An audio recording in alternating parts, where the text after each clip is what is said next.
Good evening. I'd like to welcome all of you to the Tuesday regular city council meeting of March 5th and call the meeting to order. Before we approve the agenda, we do have one item to take off of the agenda because of the director cannot be here, and that's the Sunset Empire Transportation District Executive Director. So we need to approve the agenda as amended. Move to approve the amended agenda. Second. All in favor? Yeah. Yes. Okay. Next, we'll have public comment and we'll start with the audience. Remember that public comment is 3 minutes or less. Bonus points if it's less. And remember to be respectful and kind. Is there anyone in the audience that would like to speak? Yes. I just drew a blank. What's your name? I have a little cold, so. Okay. My wife's a nurse. She tested me this morning, so it's nothing but a cold. Mark Ward, 36286, Highway 26. Sorry, for some reason my number locks just. 36286.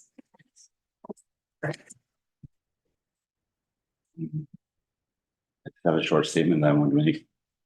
We did receive the budget line funding that was voted for by City Council, approved by the Budget Committee for the 2023 summer operations, although it came 7 months late. Previously we received the funds in early summer, and this year funds were held up until February 15th of the following year, 2024. Now the council is considering eliminating the budget line that supports removal of microplastics from the beach altogether. The budget line was created by City Council so that Sea Turtles Forever could plan in advance and have support for the huge amount of work we have been doing for the last 13 years on the beach. STF spends approximately 15,000 to 25,000, maybe a little more per year, to hire 4 to 6 full-time employees to accomplish the necessary work to remove thousands of pounds of marine microplastic from the beaches of Cannon Beach. Cannon Beach has funded us through parks $1,500 to $2,000 several times in the past 13 years, but this was a fraction of what we actually spend to get the work done. We cannot effectively hire help on the assumption that we may get a few $1,000s of funding. If we do not generate funds for the operation before the operation starts, there may be no operation. The last council voted to support our work to help pay for the operations needed on the beach. This made it so that we could better plan and undertake preparations for our operations. We still raised much more than the budget line to get the job done on our own. That council worked with us as partners and really strengthened our ability to accomplish the huge task at hand. STF has raised and paid close to $200,000 in funds to this work over the last 13 years. Supported by local business, donors from all over the country, and outside grants that we work very hard to obtain to accomplish the work in Cannon Beach. STF is also responsible for thousands of hours of volunteer time dedicated to this work over the last 13 years. In the best interest of the community and the beach that generates significant tourist dollars, I would like to recommend that the microplastic remediation budget line is continued. Removing that small budget line is really a disservice to the community and the local environmental quality. Thank you. Thank you. Anyone else in the audience? Whoops.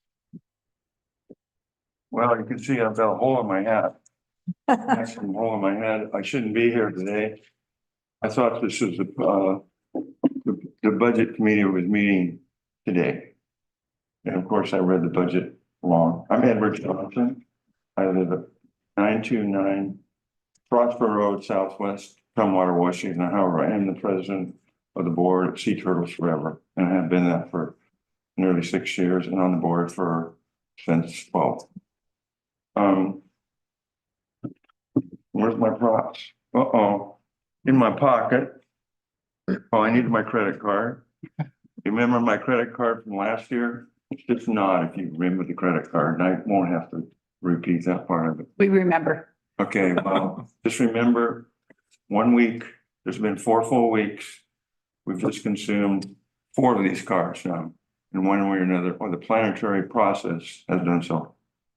You have apparently, unbeknownst to me, I don't live here, I don't know what's going on, have assumed or acquired responsibility of Oregon State University to come here and do on your washing machines and remove microfibers. So right there, I say you're already there, except why do you want to remove our line item to clean the beaches? Remember, these people are coming to one reason for Cannon Beach. They come for the beach.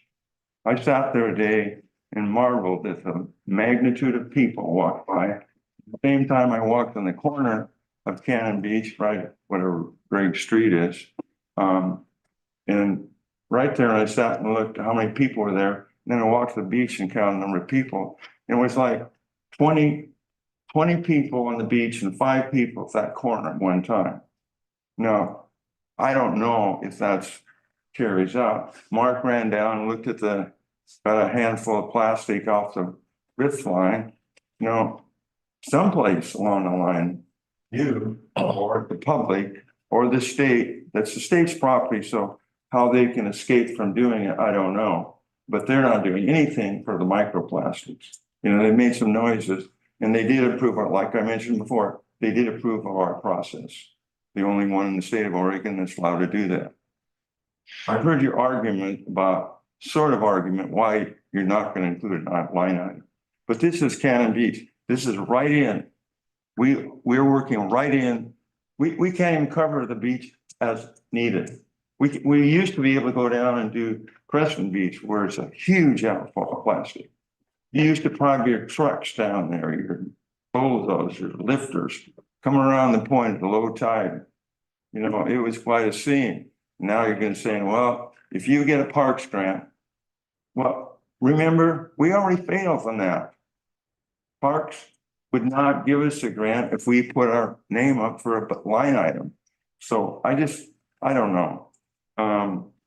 I brought my little sea turtle, and symbolically, you know, it wasn't in my hat, and I dropped it off. You're getting here, but the sea turtle is symbolic of where I think the issue of plastic will be at some point where your budget for, I don't know what the budget for this year, last year, it's got to be approaching $350,000 for Sea Turtles for your, pardon me, which for the Haystack Black Hornets program. Now I can say in closing, you know, the pond that I mentioned earlier had one lily pod on it. After 30 days, it's going to be full. We just got a lot closer to the 29th day when it's half full. So, I mean, if you tell us no, we'll come back again. We'll come back with a different color, a different motivation, a different process, because you owe it. You know, a lot of people don't know about this issue going on like this, but we do. Now you do. And if you say no, you're going to be derelict of your duties of protecting our beaches from microplastics, which, hey, it's only time now, I'll close with this. It's only time until somebody comes down and hits a super saturation point. Mark said, hey, they start a fire and the kid, oh my God, my kid's got inhalated with plastic. Suit. So, hey, I think if you keep doing what you have been doing, providing our funding, you can almost guarantee, hey, when the suit comes, you can say, hey, for 13 years, we've been providing funding for these people to do this job. Guess what? There's only been 1 year we completed that task. when he gave us the full funding, we had adequate funding, people on the beach to get over $20,000, which it generally costs us to do it, which you already heard how much more we said. So I know I took up my 3 full minutes. I appreciate that. I'm really, my heart goes out to the people working here. I'm suddenly saddened by Jason telling me, I can remember when he came up with his kid standing over there. And he was so proud that he was now the chief of the police in Cannon Beach after 27 years. Has it been 27 years? He's gone, and me too. Besides, Thank you.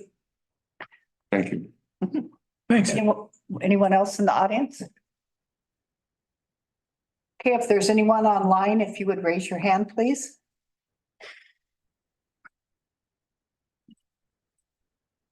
Nobody? Okay. So then we can go ahead and go on with our agenda. And the first item is our staff introductions, new staff introductions. Bruce? Thank you, Madam Mayor. Tonight we have a new clerk receptionist at, in the finance department. And Bara, if you would stand up, this is Bara Mbathe. And, I've been practicing all day trying to say his name. I think I got it right, but, You got the bar right. got Bara right. He told me just say his first name is Ba, his last name is Ron. He's a good sport about it. But anyway, we're excited to have him. And as far as doing an introduction, I think more people know Bara than don't know Bara in the town already from some of their other experiences in dealing with him. So Bara, thanks for being here. Absolutely. Yeah. All right, thanks. Welcome.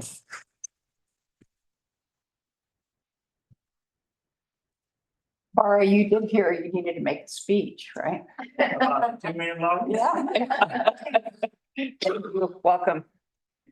Okay, next on the agenda, we have a proclamation 2401 for the purpose of proclaiming the month of March 2024 as Red Cross Month.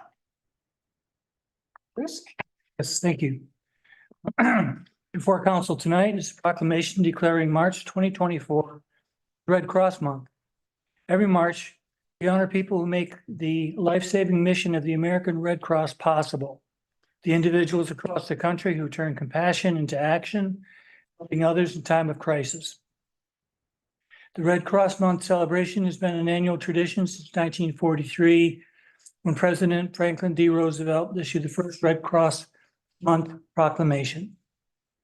And the suggested motion for the council is I move to adopt proclamation 4301, declaring March 2024 as Red Cross Month in Cannon Beach.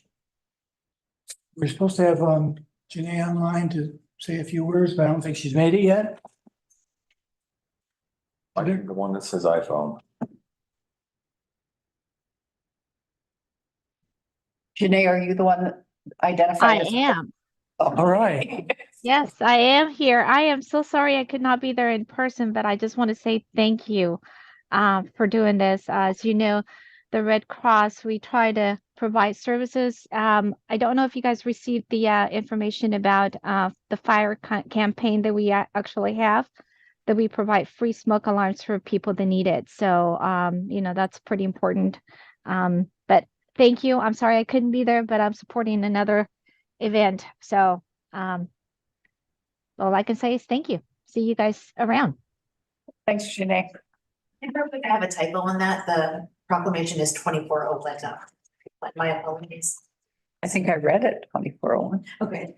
Yeah, mine says 24. Oh, down here in the motion. The motion. Yeah, in the motion. Would anyone like to make that? I move to adopt proclamation 401, declaring March 2024 Red Cross Month in Cannon Beach. Second, Any further discussion? Okay, roll call, please, Jim. Counselor Kirk? Counselor Ogilvy? Yes. Council President McCarthy? Yes. Counselor Hayes? Yes. Mayor Knopf? Yes. Do I have a volunteer to read? Probably. you read it. You got a beautiful voice. I'm a bit tongue-tied today, but before the city of Cannon Beach, for the purpose of proclaiming the month of March 2024 as Red Cross Month. Proclamation number 2401. During American Red Cross Month in March, we recognize the compassion of people in Cannon Beach and reaffirm our commitment to care for one another in times of crisis.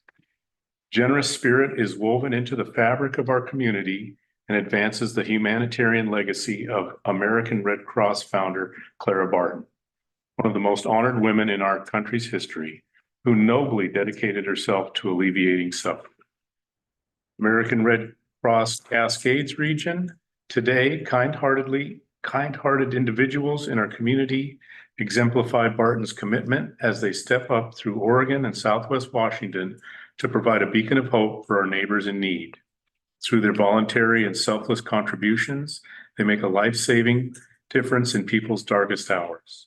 Whether it's delivering shelter, food, and comfort during disasters, providing critical blood donations for hospital patients, supporting military families, veterans, and caregivers through the unique challenges of service, saving lives with first aid, CPR, and other skills, or delivering aid and reconnecting loved ones separated by global crisis. We hereby recognize this month of March in honor of all those who lead with their hearts to serve people in need, and we ask everyone to join in this commitment to strengthen our community. Now, therefore, be it resolved, the Common Council of the City of Cannon Beach hereby adopts that March 2024 be Red Cross Month in the City of Cannon Beach and encourage all Cannon Beach residents to join in this observance. Thank you. Thanks. Okay, next on the agenda, we have action items to appoint a city committee, board, or commission. We're appointing someone to the Tourism and Arts Commission. And the applicant is Greg Swedenborg, who's in the audience. If you'd like to come up and say a few words. Got to be kind and respectful.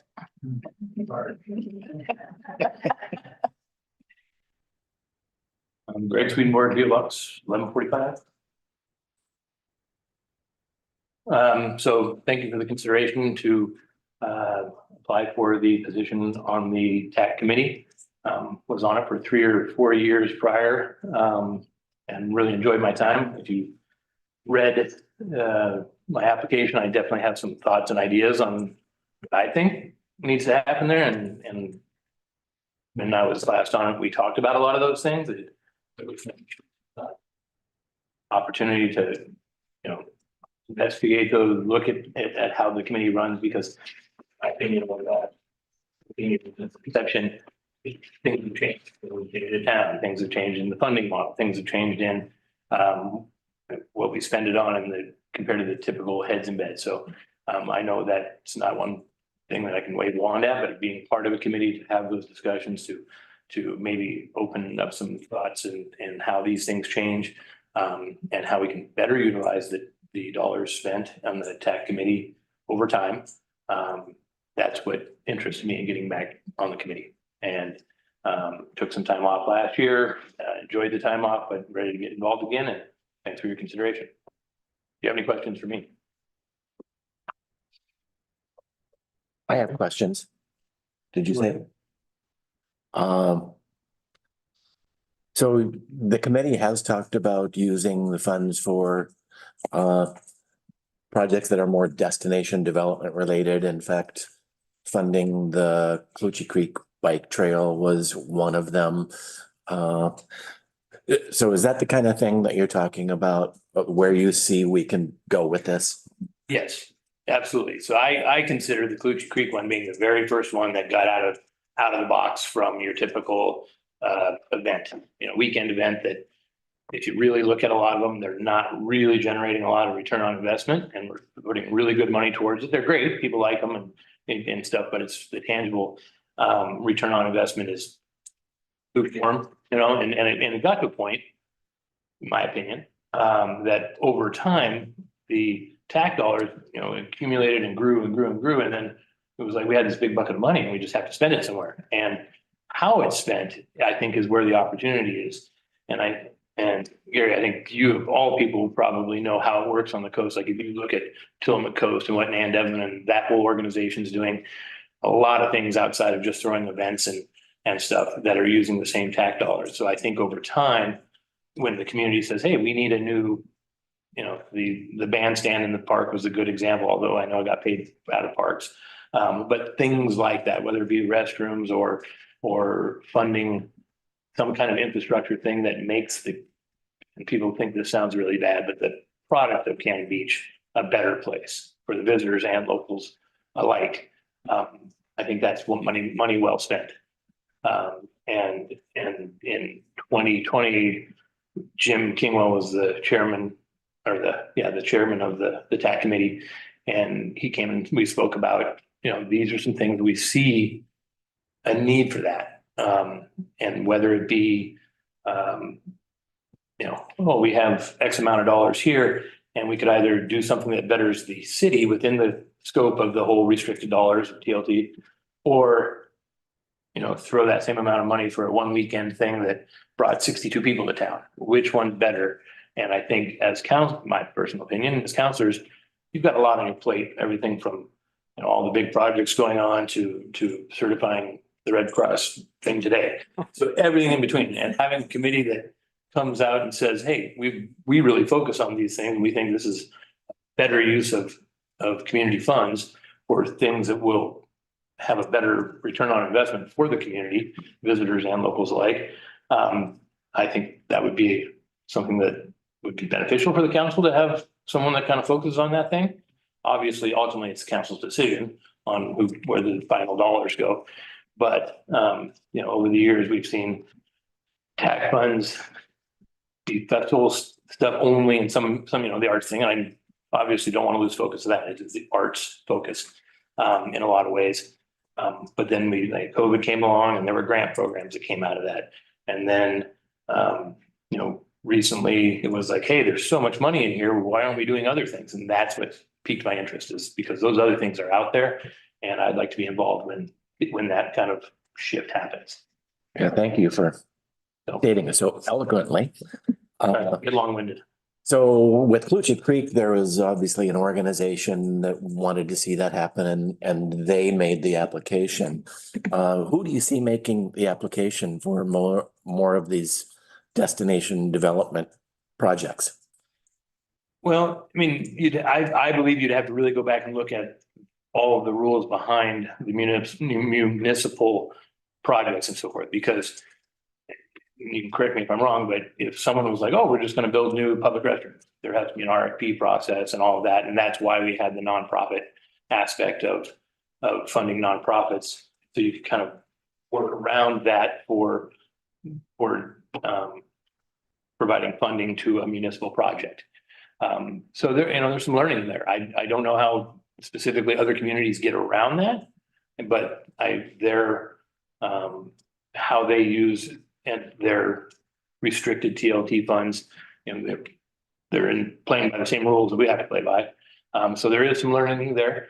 But I would imagine that if the community, whether it be Public Works or the Parks Department or someone said, hey, we would really like to do this, and here's the project for the Better Inland community, it's going to cost 80 grand or whatever it is.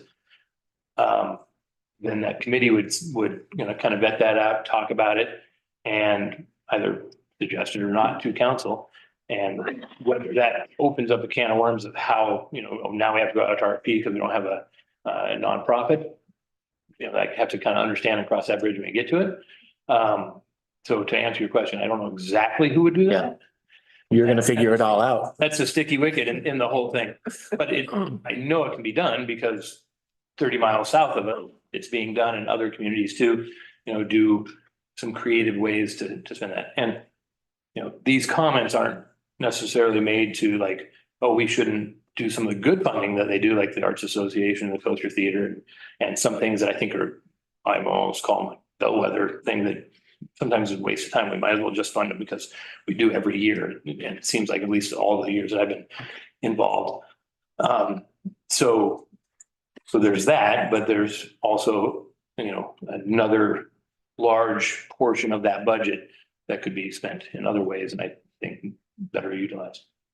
One more, I hope quick one, but you mentioned you saw the possibility of the Tourism and Arts Commission being kind of a liaison regarding how more of the tourism dedicated TLT dollars are spent. Can you just Well, say what you're thinking there?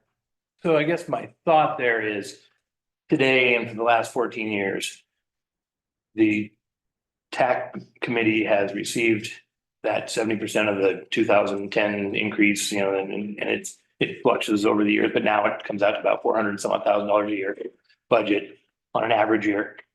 And for 14 years, that committee has advised the various councils over the years that, hey, this is money well spent on this festival or that arts grant program or this, you know, all these things that have ranged from, you know, food and culinary events to art events to Fat Bike to other programs that well, the Lucci Creek thing. So that has been what the committee has advised the council on. And if I, in my mind, looking forward, if someone was to approach the council and say, hey, I have an idea for, you know, public restrooms or better drinking fountains or something, you know, that meets the criteria. It's not a one-time festival, it's more of a thing, and that thing might cost X amount of dollars, which would be, the committee would have to agree to, and I'm kind of just making this part up right now, but agree to like, oh, okay, 25,000 a year, 5 years to pay for that project. And, you know, then the committee would pitch that to the council saying, hey, we've kind of vetted this out. We think it's good. Here are the reasons, pros, cons, and to pay that. We have some festivals that have been doing that exact same thing for 10 years. And, you know, we always say, well, it's going to be sustaining and someday, you know, but they're not. And they're not, and things have changed over time. It used to be full teeth to get people to come here in May or March or whatever, and that's not necessarily the case anymore, unless there's freezing, right? And so I think that's kind of what has morphed over time.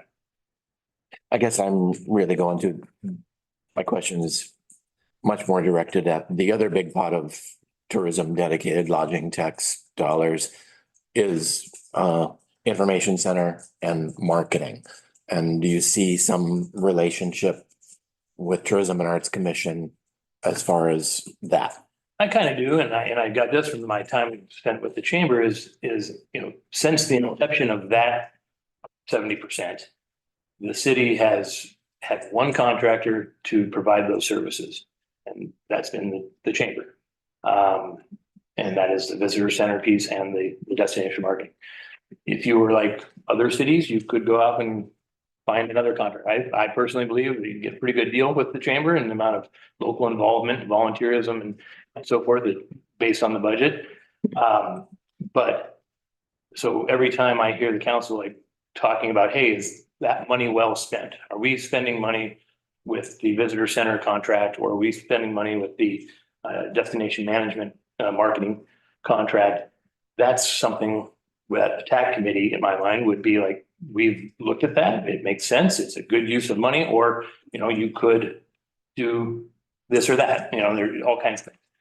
I often go to the example of, you know, Bend, and Bend's obviously a much larger city, but our TLT gross is pretty close to theirs. And they spend $3 million a year on the same thing that this city spends $400,000 on, roughly, for the marketing things. So big, and I don't expect all of you to know that because you're not, you know, destination marketing nerds like I am. And I like to look into that kind of stuff and see what I compare it to, like the Town of Sisters, and compare it to Pacific City, and I like see what people are doing. And I think the committee with that kind of mindset could be a good asset as a committee supporting the council and ultimately how funds are spent. Thank you, Greg. Thank you. Any other questions? Brandon, did you have a question? I was just going to say thank you very much for. Oh, okay. All right. Other questions? Consideration. Thank you for your answers. Well, I will move to appoint Greg Swedenborg to the Tourism and Arts Commission beginning immediately. I'd second that. Okay, any further discussion? Roll call, please. Counselor Hayes, Yes. Counselor Kerr, Yes. Counselor Ogilvy, Yes. Council President McCarthy. Yes. Mayor Knopf. Yes. Welcome and thank you. Thanks, Greg. You're back in. Thank you, Greg.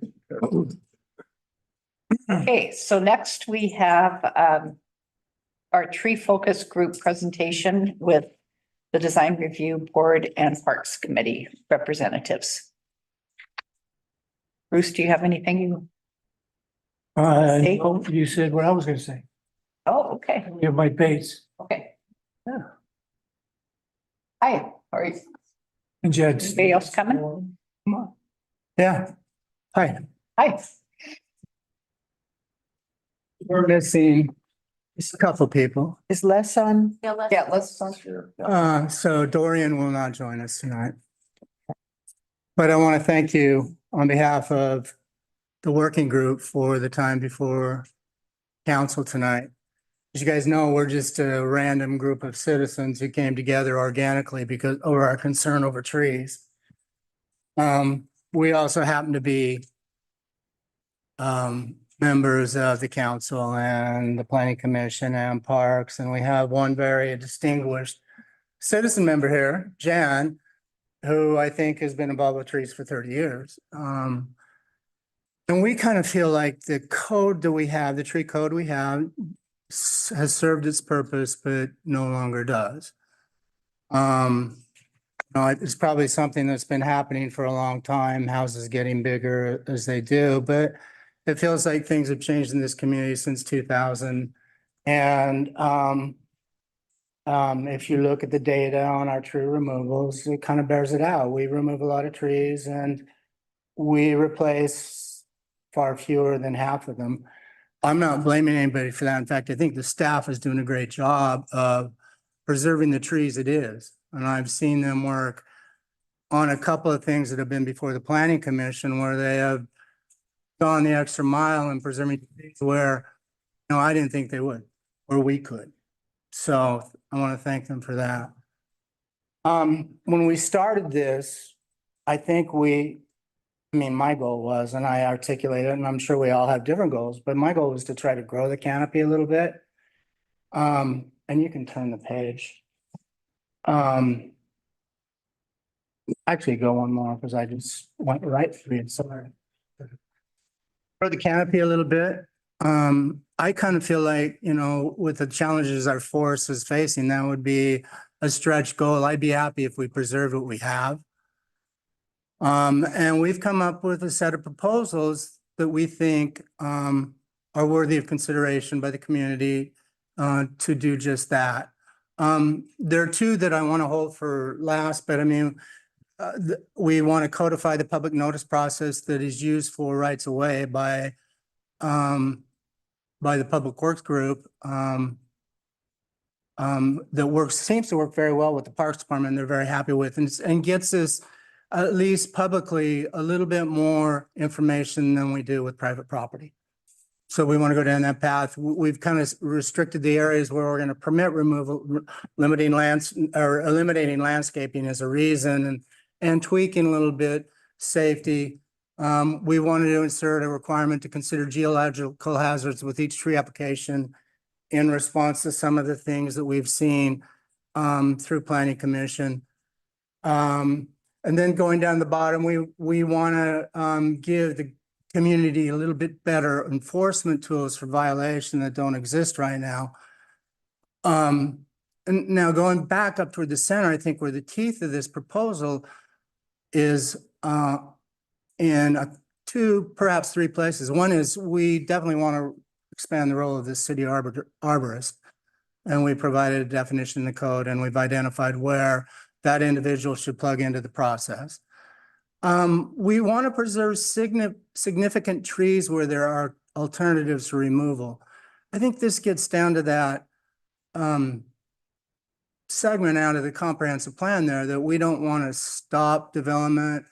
We don't want to make it harder. We just kind of want to balance out the trees with the development. And our goal there is to get people who are doing the architecture and the house design to design these trees into their plans a little bit better. And we can go through that if you'd like. The other one is I think it's time for us to mandate tree replacement wherever a tree is removed. And we've come up with a process to do that. So the foils and the text that we provided, I think we're pretty clear on our goals, and what we're here for really is to get the advice of council and DRB and parks and, anybody who cares to participate in this process today and take that, hopefully get a sense of, do you agree with our proposals? Do you have recommendations to improve them or tweak them for this place? And ultimately, can we agree on a set of a process to go forward toward approval of a new tree code? So that's what we like. And we're more here to listen based upon what we provided, to answer your questions if we can. So I'd like to go ahead. Just would like to add one thing, a little bit about the process. Yeah. And when this group the code, we didn't just do it in a vacuum. We met with all the different departments to see, including enforcement, including public works, including planning, to make sure that anything that we suggested was not going to be too burdensome for them or impossible to implement. And we got lots of wonderful suggestions from the various departments, and we took them to heart. And we revitalized the code, taking those suggestions into account. So it wasn't done in a vacuum. We were very careful about the people who actually have to implement the code, that this would be possible for them as well. Thank you, Lisa. And we also went to the Parks Committee for their comments last month. Right. They seemed very For the- receptive and helpful, so we're trying to do everything we can. And also Bill Kabisman took a look at it on several occasions. to Yeah. make Sure that it was all. 2 or 3 times at least, and gave us suggestions. I think his comment to you, Lisa, wasn't it, that this is a much better code than the one we have? Well, he also was concerned about clear and objective, and that's where we had to change a lot of the things that we originally had that we wanted to make it more clear and objective. And we did it, of course, because we're not interested in, An unenforceable code. So, the text we provided is what we are proposing that we adopt. I know that we'll in all likelihood go back based upon comments we received today and discuss one more time and hopefully bring back to you a final product. But would like to get your comments today. And that's why we're here. So. Well, I would just like to say how much I appreciate all the time that you spent and the fact that you involved the city departments and legal. I think those are all very important. It's a great job, and I really appreciate it. Thank you. Yeah, I think there's some good stuff here. When it comes to kind of a new class of significant trees, and talks a little bit about the process, if there's a significant tree and how you save a tree, and that may be changing the design of a home, changing the setbacks. Is that pushing even more onto planning, or what is the process that you see? No, I don't think this is pushing any more in planning. I have seen them actually do some of this a little bit. And when I say I appreciated their efforts, push a little bit where they haven't had authority and it's achieved great results. And what we'd like to do is give them a little bit more of the teeth that they need to move builders and developers and homeowners gently into a situation where we just consider trees as partners in the design as opposed to something that needs to be taken out. So we are perhaps putting a little bit more responsibility on them. I don't think that they're averse to it. They have been through this themselves. And they're prepared to do it. Is there any thought to And the change of setback is always gonna go to planning. Or was there some thought, Well, there are situations where kind of latitude where there can be staff approval? what you're denying with staff approval is the right of a neighbor to object to a setback reduction, and I don't think you can do that. So, as much as I'd like to enable staff to do more, the reality is that setback reduction isn't for staff, it's and us, and trees, it's for neighbors. So all those are gonna go to plan. Yeah. Now, Gary, I think I know where you're going with this, and we can hold it at the end, but we do need to build houses too, right? So, and we had that big discussion. That was my next question. Yeah, we can hit that. What kind of consideration did you give to how tree code cannot negatively impact our opportunities for housing? There's a disagreement, I will say on our staff. I don't think it's on our working group. I'm sorry. I don't think it is huge, but there's a part of us, probably the significant part, say, yeah, we need to make accommodations for affordable housing and middle housing and accessible dwelling units and duplexes and triplexes and all that stuff. And there is a mechanism to do it, and we think we can have both. The mechanism is public benefits provision that says when somebody brings a legitimate opportunity to develop middle housing or any of those categories in our community, we'll agree to a short form process to get them there that doesn't drag them through planning commission hell. Well,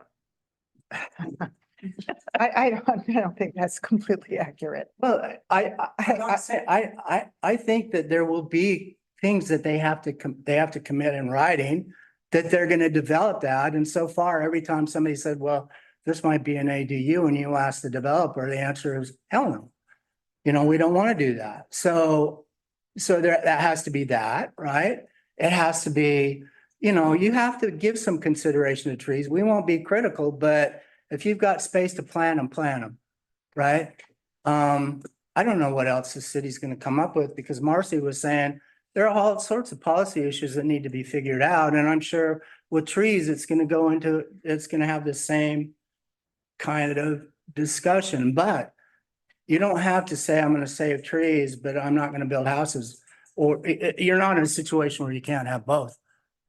I guess I'm just seeing the kind of situation where I'm in page 6, item 3, significant trees may not be removed to construct accessory dwellings.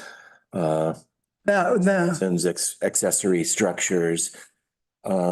So the danger there is, someone could probably go to planning commission and see what they could work out. But seems like you're also in danger of someone, planning commission, that's gonna slow things down. We're gonna get back. So let's just get the whole. Can I respond to that? Yeah, you absolutely. First of all, you're always going to have a push and pull between building houses and protecting Absolutely. Natural resources, always. We've tried to fashion this to make it even. In other words, there's certain things if you have a lot and you have significant trees all over your lot and you cannot build on that lot without removing significant trees, we have a mechanism that eventually you'll be able to remove them because there's no other choice on your lot, okay? As far as the ADUs are concerned, I think that an ADU can be put in many different places on a lot without impacting a significant tree. A significant tree is very significant. It's not like we have a city full of significant trees. So if you want an ADU on your lot and you want to just put down a significant tree to put that ADU, you can't. But there are other places on your lot you may be able to put a ADU. So I think that you can't just make everything one way or the other. You're going to have some push and pull, and we tried to make it as fair as possible to both people who want to build ADUs and people who want to see significant trees protected. I think the problem with that particular paragraph, though, that Gary is citing is that it just basically says may not be removed to construct accessory dwellings. I mean, there is no push or pull in that particular segment of the, That's something we'll take back. Yeah. It is a legitimate concern because I think we all know that we need to compromise on housing. so there needs to be some language in there that says, ADUs are allowed under certain circumstances. Yeah. I mean, I believe we're failing on some of the tree aspects too. So I think we're all for trees, but we're clearly failing on the comprehensive plan and providing housing. So, yeah, I mean, I agree with Lisa. There has to be some kind of balance there. That's absolutely it. And We may be able to do a hierarchy for ADUs like we did for building a house, where you try these different techniques first, redesign, apply for a setback reduction. Yeah. All these, the different are reduced, well, you can't reduce the size of an ADU, they're already so small, but place it somewhere else in the lot, just trying to find other alternatives first. true. You may have to make an alternative setup for ADUs as well. I think so. You're right. I So think if it pushes everything to planning commission, though, that's a disincentive for a homeowner to go that route. Well, that's too bad. what, I mean, you want everything just to be, okay, you want it, you got it. You want it, you got it. That's what the planning commission is for. They're for exceptions to a rule or for something that is going to impact two different wants So is there Want some for kind of housing about and the want for trees. save a significant tree and there's a certain amount of latitude between what's allowed for setback? The planning commission has discretion to look at each individual situation where there is this dichotomy and make a decision based on the evidence before it. And I don't think. Then it's forcing it into planning commission and that's Their job is.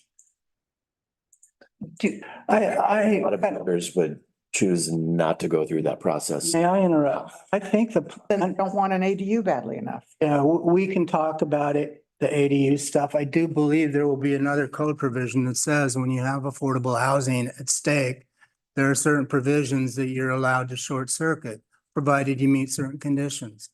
So, the unfortunate thing is we're ahead of that a little bit, but I don't think we're that far ahead. I think it was something that Marcy spoke of last time we met. In fact, pulled out for us to look at. That's something we can start working right now. Did you have any discussions about planning commission meeting more often so that? Because if you're a builder and you're ready to go in the monthly meetings, is that a disincentive for? We didn't discuss that because that's really not our, No. we were a committee. Right. Isn't our, You're a focus. focus group. That's not our. But I mean, I wonder, I don't see what the big deal is about going to the planning commission. If I was a builder, but then I'm not really a builder. But I was on the planning commission and I don't think it's. That's a big potential for delay in a project. So if they met more often, would that, if demand? I mean, I also look at the fact that there aren't very many places to build anymore. Yeah, I on mean, Beach. some of my least favorite work sitting here is dealing with appeals. Right. That's always challenging. So if there's more planning commission, there's more appeals, there's more land use decisions for us. But if our codes are corrected, I think that's what I'm right, saying, Right. what can we do Right. with code to have it all be set so Right. it's clear. I'm confused then. Are we moving on needed housing to just a general objection to that provision, or was there? I mean, it almost feels like you're concerned with trying to protect the trees if it means planning commission gets involved in anything. So I don't know exactly where to go. Because right now we do, and you know, every tree code decision is appealable. Everyone. Yeah.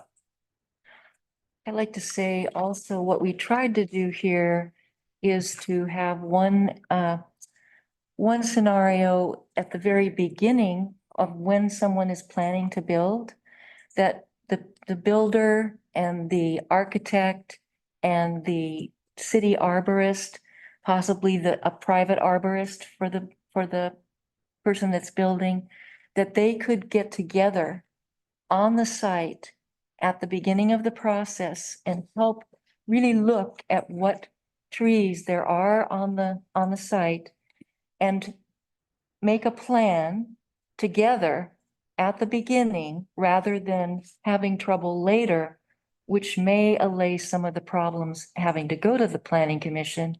They could maybe figure that out in a more creative way at the beginning of the process.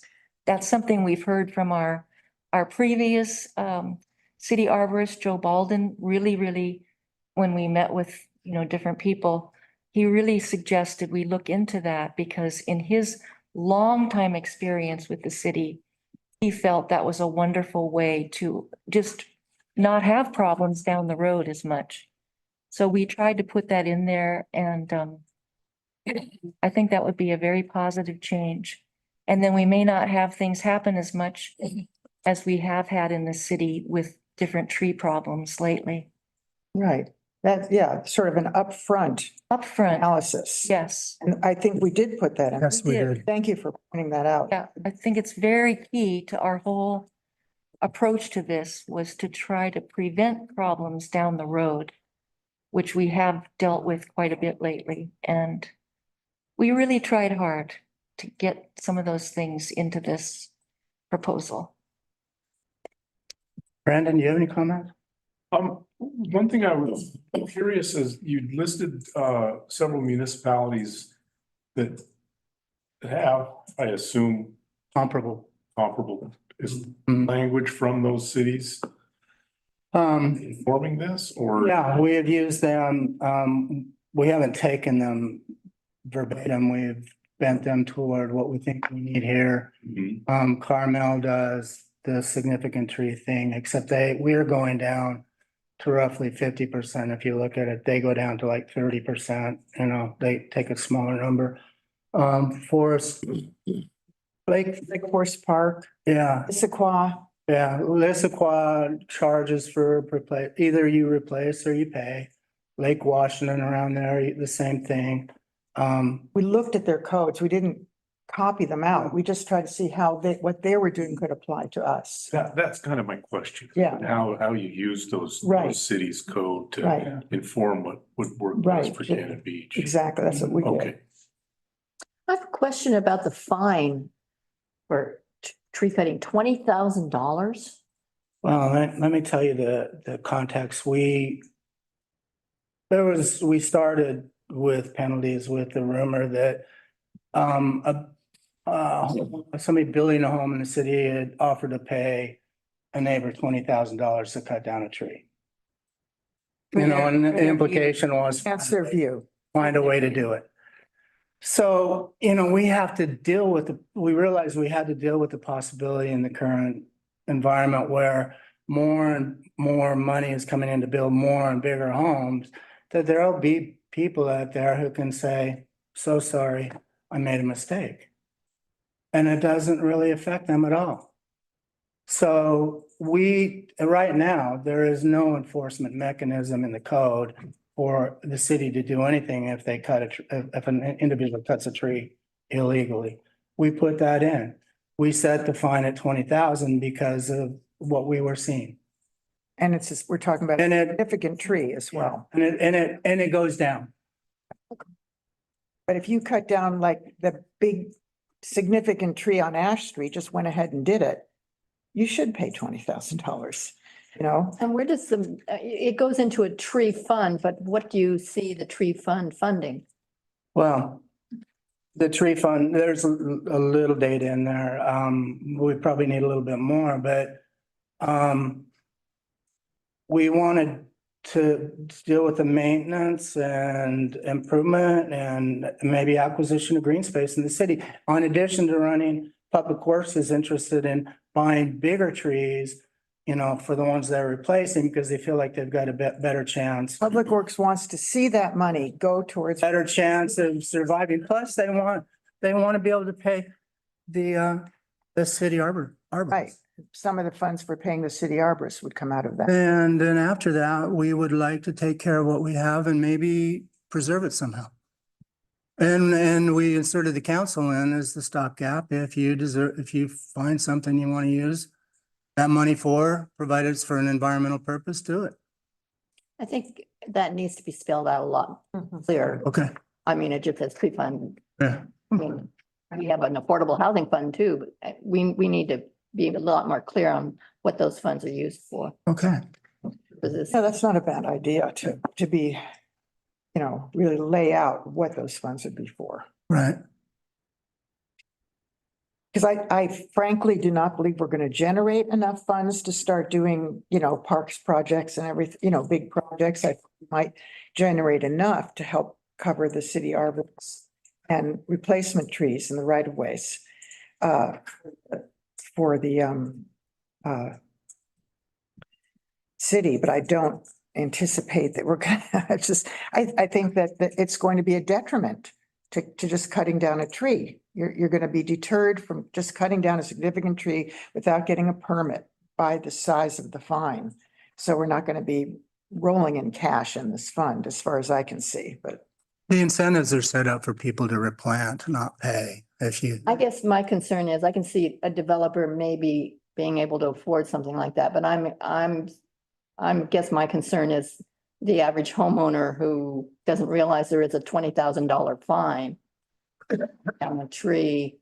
And yes, that's not something they should be doing. And yes, they should be fined, but 5% of their assessed value or $20,000 per tree seems like a hell of a lot of money. Well, it isn't compared to, I mean, there are other places that have large fines like that. And that was one of the things we particularly ran by Bill, because we were concerned about it. And he didn't really blink an eye at it. I mean, he didn't seem to think that was excessive. You know, it's a matter of opinion, I suppose, but as far as legally, it didn't seem to bother him. I don't think that if you have a significant tree on your property and you cut it down without a permit, I don't want to sound, you know, lawyerly, but ignorance of the law has never been an excuse for breaking the law. So I think that if you cut down a significant tree, that's a big tree on your property. It's not just cutting down a little skinny birch tree or something like that. It's a large tree. And if you cut it down without a permit, I frankly cannot believe that you wouldn't know that you needed a permit. Every other city requires a permit for it. So I don't, you know, I just don't have a lot of sympathy for that. And I guess you could always take it to the magistrate, you know, here in Cannon Beach and appeal it if you got a fine and couldn't afford it. It happens all the time. No, I just think it's an awful lot of money. What would you Do something in there that, some language in there that gives a little bit of leeway. I mean, this is just blank 5% of the assessed value of property and improvement as established on the property tax statement for the most current year, or $20,000, whichever is greater. And that just, it's like, oh, wait, they're just, I don't know. What about whichever is lesser? Huh? Whichever is lesser. That could be a way to fix that, actually. You know, but I'm just saying that I don't. For what's being built now in Cannon Beach, I don't think that $20,000 is going to be, you know, a huge burden on a lot of builders. And I don't see how you can cut down a significant tree without knowing that you need a permit. I mean, I just don't. Well, that's my criticism of it. That's, Okay. you know, that's. See, criticism. would you have any suggestion? What would you feel would be more of a reasonable I would just like to see some language in there that can be, you can, make a determination of some kind, and I'm not going to sit here and try to do legal language tonight. Yeah. But there needs to, I think that it just seems like it's, that's it. That's all you get. $20,000 or 5% of your assessed value, you're done for. And I just think, we need to be a little bit more, give a little more leeway. Well, Nancy, I've sat in the municipal court here and watched somebody get a huge fine for renting their house out illegally as a short-term rental, gigantic fine. And they appealed it to the municipal court and they were crying and they were, really upset because they couldn't possibly pay a fine that large. And it was reduced significantly because of their situation. They explained why they didn't know that you couldn't just rent out an STR, your house as many times as you want. They really broke our ordinance, but they came to the court and made an appeal and it was reduced. Well, let's say that this is available for appeal. I think aren't most fines like that available for an appeal? I don't have the answer to that.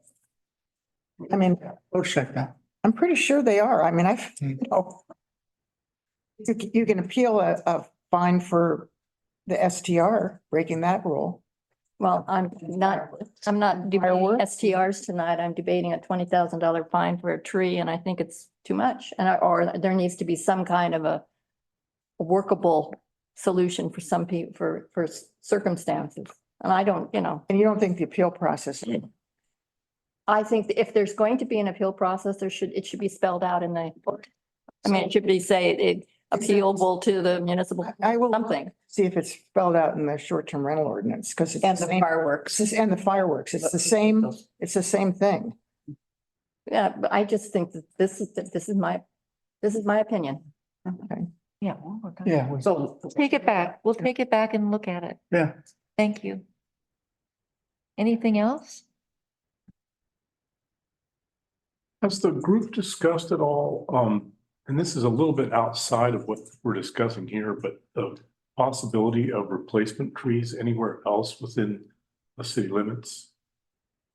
Well, yeah, that's how the fund was supposed, outside or inside? Inside. Yeah, okay. I think that's part of the way the fund would be used is somebody paid in that we would do the replacement trees for them. The incentive for a big tree is that they do it themselves. If we do it, we end up still with money in the fund, but that was how it was intended to work. Thank you. The other question I have, and maybe you can tell me how this is possible, page 4, it talks about each tree proposed to be removed shall be marked in a manner visible from the nearest street. And I was just looking at all the trees in my backyard, and I don't think if I was going to remove one of those trees, that they would be visible, any flagging it would be visible from any street. So how do you flag a tree and make it visible from the nearest street if it's in somebody's backyard, for instance? That's a good question. That's what we do now, and we talk to a lot about that with the groups that have to, administer that. And first we wanted to have a big painted mark on it. And we were told, no, that's not a good thing to do because it stays on the tree forever. And so, you don't want to do that to a tree. You don't want to have a big X on it forever. We thought about putting up signs like they do in a lot of jurisdictions. We have to put a sign on the tree. Those don't work because they get ripped down or they fall down in our weather. And then there's litter on the ground and no one sees it anyway. So what we were told was that what they're doing now is pretty much the way we should keep it. I don't know whether our code, I can't remember if it says visible from the nearest street. This is marked with a yellow ribbon. Right. But how do you see it? You can't all the to climb up the tree Yeah, you can't always see it. So you have to rely on the other two the sign, the public notice as a way of communicating that. There really isn't, or this notice sent to neighbors. You can't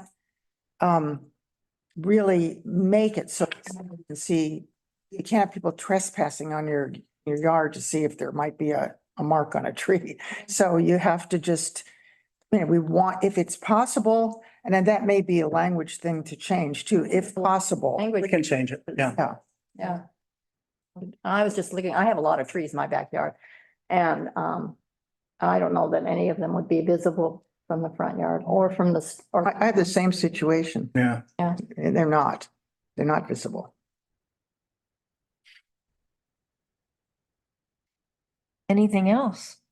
I just want to get, Jerry, I just want to get down to, I thought tonight we were talking affordable housing. It sounded like your concern was a bigger concern that was bigger than trying to drive,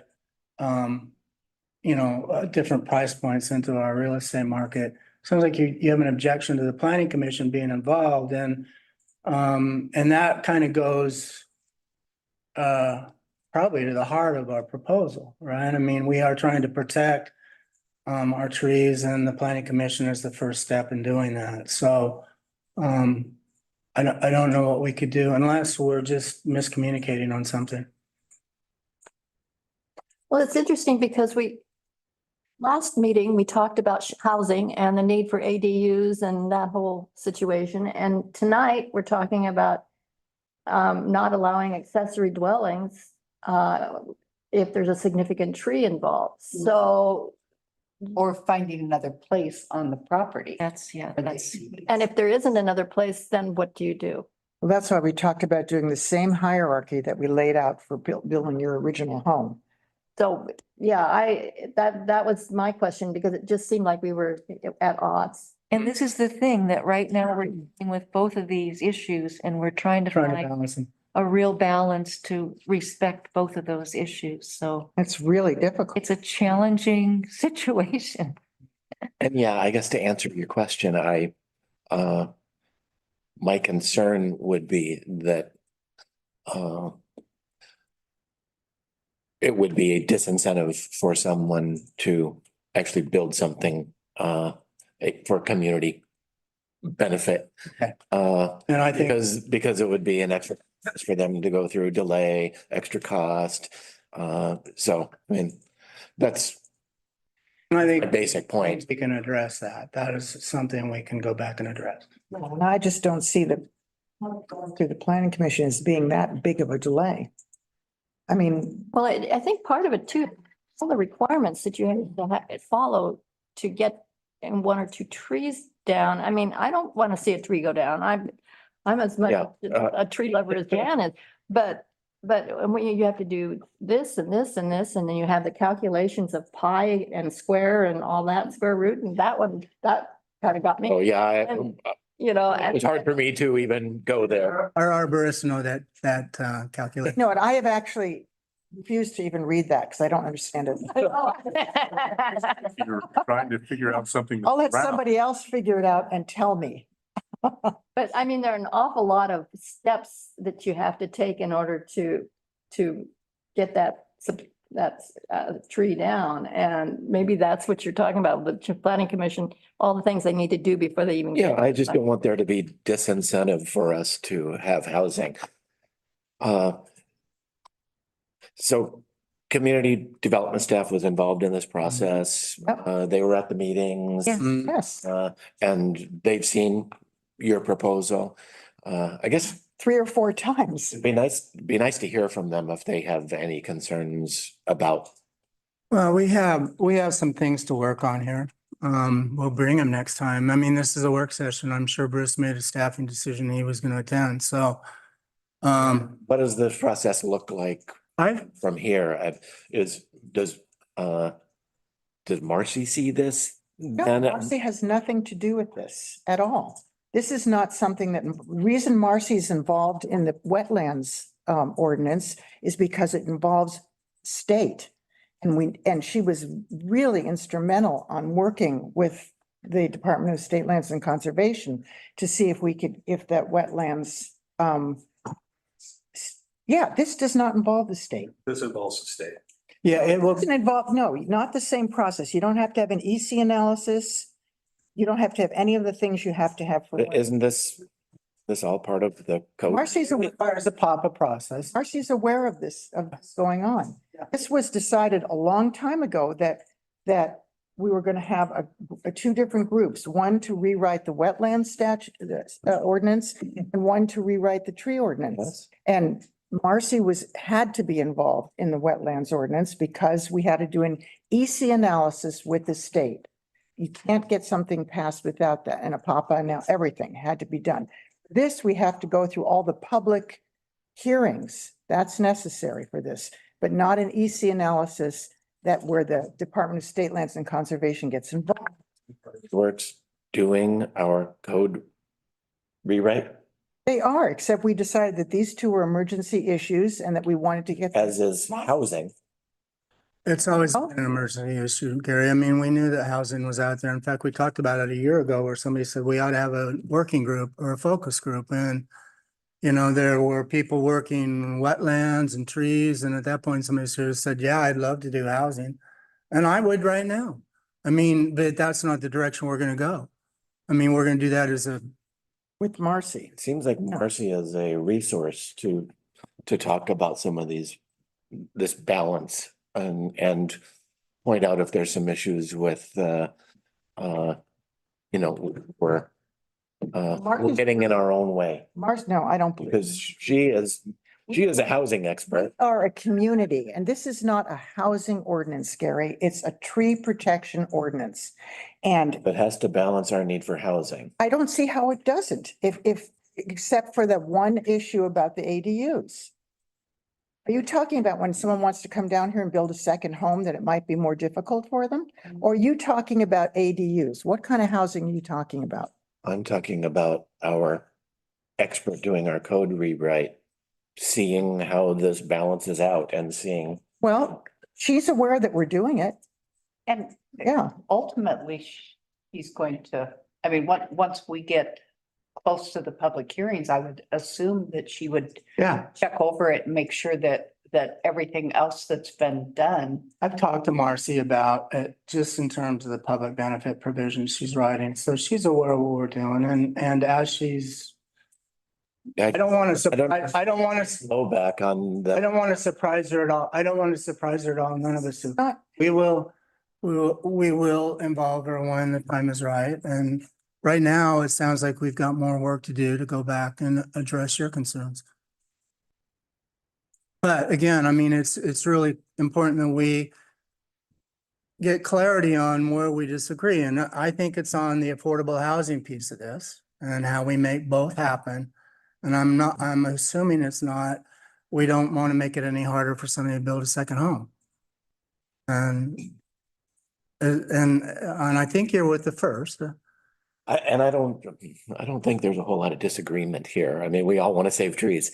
Okay. But we also want to provide housing. Yeah, we have to We've gotta have, we have to figure out have a this way that balance. Both of them can happen. So that's, We are all really on the same page. Yeah, I think we. I just think have- these concerns have been adequately voiced. I'm certainly not Legitimate. Yeah, they're, pointing to everything that I really appreciate the work that you've done. I'm putting, no, this is. talking about things that would be the Need a things that. little more clarity. Yeah. Yeah, this is what we needed. Yeah. Yeah. Any other concerns or, you know, you are part of this too. Does the mayor recognize me for? You are, this is a I've work. never seen you before in my life. Tim, come on up. There happens to be a chair reserved right for you.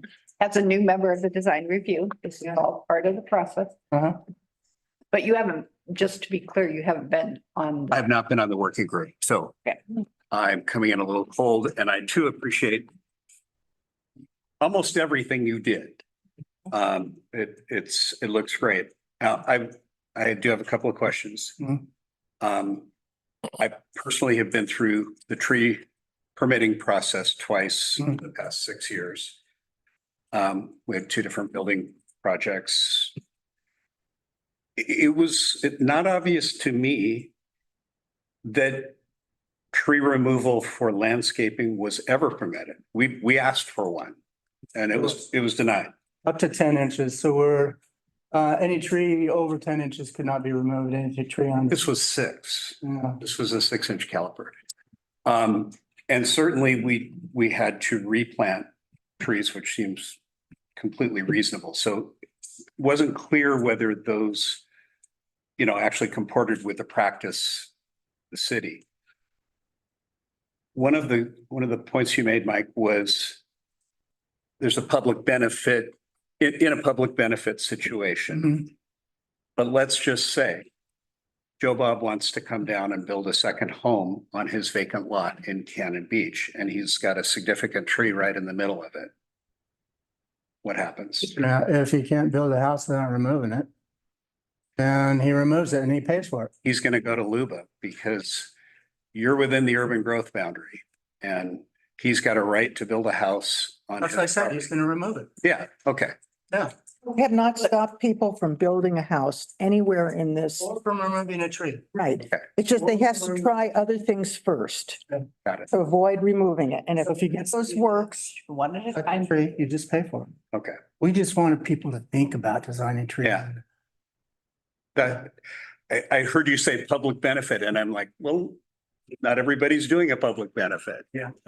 Yeah, and nobody will be deprived a house under this code, like with the wetland too. I mean, we have gone over, make sure that people can build their homes. The other question I had was on geologic considerations. Will that be construed to mean I have to get a geotechnical report to do a tree? No, it relates back to a provision that's in the code that identifies 5 situations where there's a geological situation. The one that probably comports with trees the most is the top one. It says if there's a slope greater than 20%. The others are flood zone and other things like that. But if the tree, by referencing that other code provision, if the tree presents one of those situations, then yes, you would. Otherwise, no. But, we had a situation and it affected Stacy's home where a tree was going to be taken off at the top of the hill that was actually mentioned in a geo report and we were going to take it down. So we didn't have that provision. If we had, we could have. Okay. No, it sounds completely reasonable, all of it. Mhm. I just had a couple of. No, good questions. Thank you, Tim. Okay, anything else? And by the way, the 20,000, there are communities that'll do 200,000. Yeah. And Mike is 100% right. If 20,000 gets you a better view, done, That's true. This also says you can't cut them for views, so that's already. But if the penalty is capped at 20,000, you're like, Yeah, on a $3 million house, that's chicken feed. yeah, that's right. All right, so we are going to proceed. We will get together, update, bring it back to this group, And when you do bring it back, staff. Right. Yeah. bring along your friends. Okay. Thank you. Okay, thank you very much. Guys. Love you. Yep. We appreciate it. Thank you. Okay, now we're ready for monthly status report. Anybody have any questions? On monthly status report?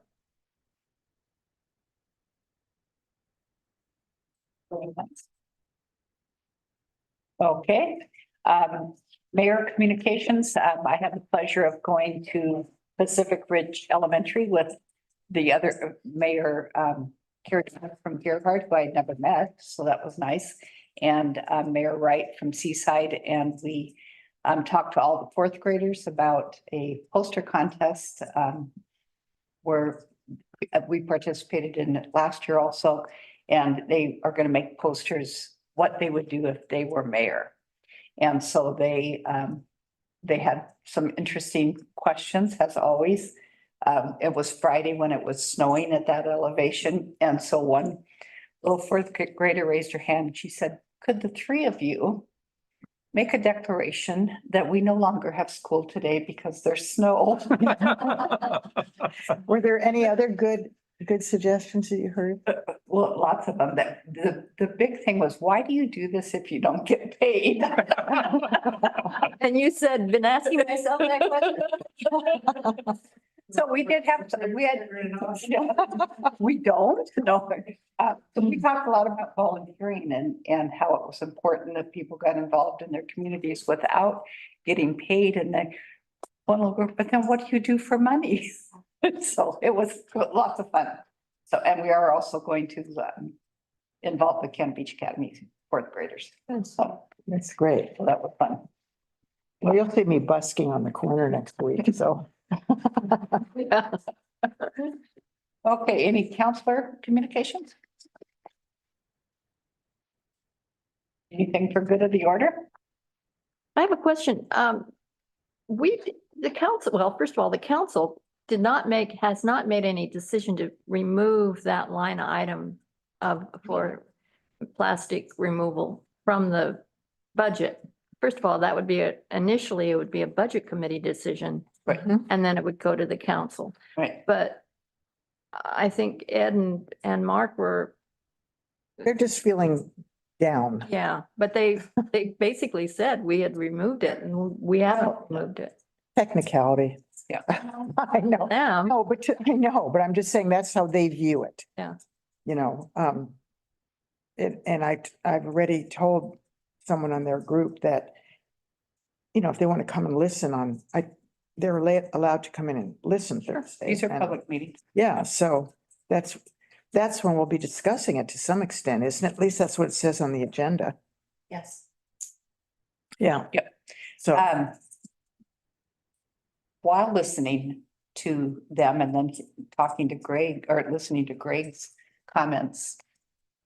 Could TOT funds, I was wondering that myself. I mean, Sea Turtles Forever is a nonprofit. Ooh. Could they, I don't, it's an interesting idea. you don't see it? So, because it's not brick and mortar, the beach, it's either real improved property or it's marketing.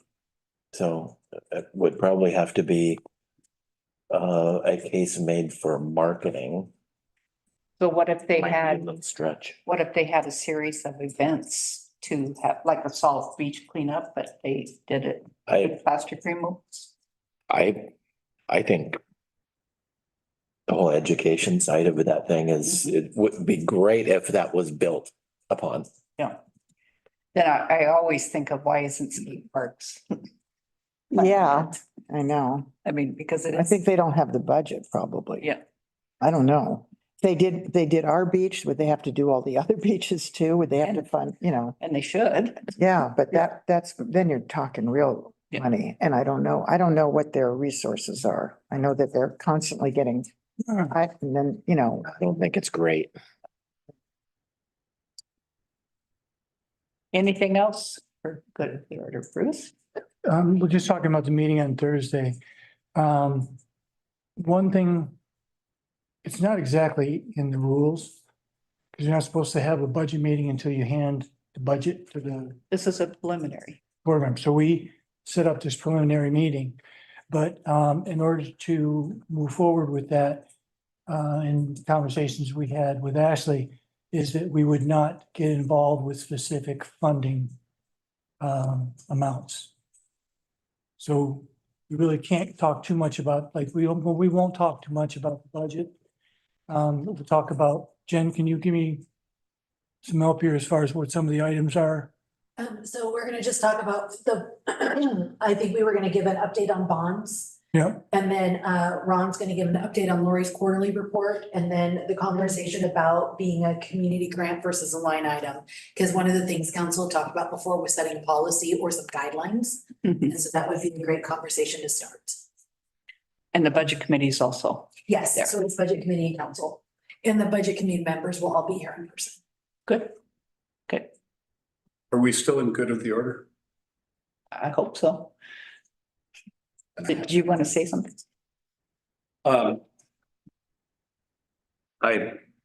Tim Ramey, PO Box 429.